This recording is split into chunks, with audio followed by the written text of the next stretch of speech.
Hello guys, good evening. So today I actually finished the phase 1 challenge.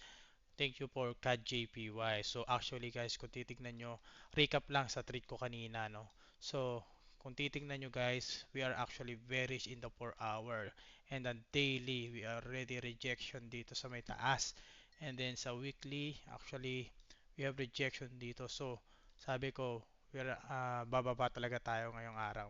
So hinintay ko to i-break yung previous support tsaka resistance dito sa area natin. Ngayon, nakita ko, oops, we actually break below and then we close below 2. So, yun, nung nakita kong nagkaroon siya ng rejection dito, I actually grab the opportunity na mag-sell dito sa area natin. So, kung titingnan nyo, nag-sell ako dito dun sa may pinaka-opening ng ano niya, no? Yung pag-open ng candle ng 4 hour. Yan. Tapos, ang stop loss ko, dito sa may 30 minutes. Actually, above yan dito eh. Yan, ito talaga yung stop loss ko niyan. So, yun, nung bumaba na tong 1 hour, actually nung 30 minutes na yan, nilagay ko na yung stop loss ko sa break even para kung sakaling bumalik, so wala tayong talo. So, yun na nga guys, hinintay ko to kaninang almost 3 hours yung trading ko dito kanina, no? So, nag-trade ako ng ito, 1, 2, 3. So 3 hours nga bago bago siya totally bumaba. So nag-stop na ako dito bandang actually nag-stop na ako nung na-hit ko na yung 8,000 eh. Bumaba pa siya talagang todo. Actually dito talaga yung ano ko niyan eh, yung previous yung talagang uh, take profit ko. So ang kailangan ko lang naman talaga is 8,000. So nag take profit na ako nung na-hit ko na yung 8,000. And then guys, actually kanina pa dapat umaga ako finish, no? Dahil dito sa USD CHF. Ito guys, actually nag-sell ako dito banda. Nag-sell ako dito banda.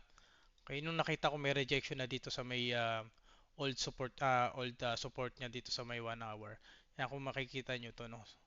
So support yan. Tapos ito, yung rejection niya dito sa may 1 hour. Okay, nag-sell na ako banda diyan.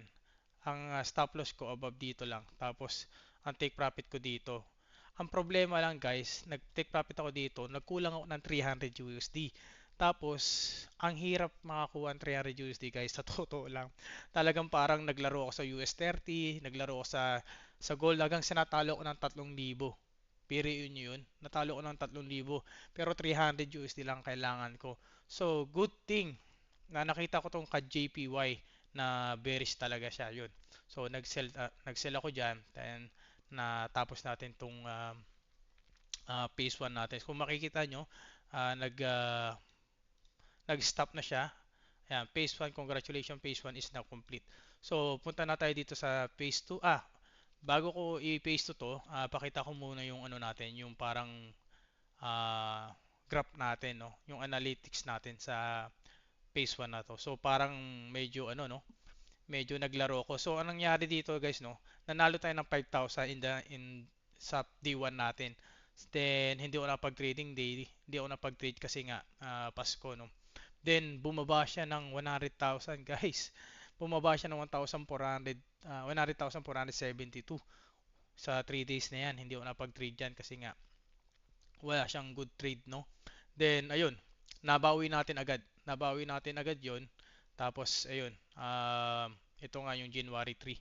So, may mga date talaga, guys, na talagang panalo na to. Tapos, actually, tapos na agad talaga to eh.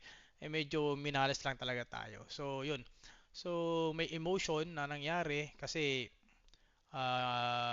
actually talagang pinag-aaralan ko pa rin talaga. Talagang minamaster ko yung emotion, no. So, kahit papaano nakakapag-trade ako ng matagal. Kasi dati talagang hindi ako nakakapag-trade eh. Kumbaga parang 30 minutes lang kinakabahan na ako. Ngayon, talagang kahit 2 hours, 3 hours talagang hinihintay ko 'yan eh. Basta ang diskarte lang dito, guys, proper stop loss lang talaga. So tingnan nyo guys kung saan yung possible na pwedeng balikan ng market kasi may time na pagka nilagay mo yung stop loss above dito sa may area na to, mayroon siyang ini-stop hunt siya eh. Stop loss hunt ng mga tawag diyan eh. Dapat at least above this area yung sa may previous ano niya, candle niya, or punta kayo sa may 15 minutes, yan, itong area na to bago siya bumaba sa todo. Yan, dyan dapat yung stop loss nyo. Okay? Okay, yan. Actually, kanina kinakabahan pa nga ako, pero nung nakita ko nire-reject na ito, okay, mukhang talagang ano na tayo, bababa na tayo. So, yun lang guys. Balik tayo dito sa may account natin. So, punta tayo sa dashboard. Okay. Pindutin natin itong next phase. Yan. Alright. Okay. Alright guys. So, ang phase 2 natin, makukuha natin tomorrow after 24 hours. After, actually tomorrow to makukuha eh. Tingnan natin guys. Phase 2 account. Ito na. Nasa ano na tayo. Ito na yung next challenge natin guys. So, 5,000 na lang. Sana may pasa natin to guys. And then, ma-funded trader na tayo ng ano, ng funded next. So, see you guys. Sana maging okay lahat. Sana maging goods tong 2025 para sa akin. See you.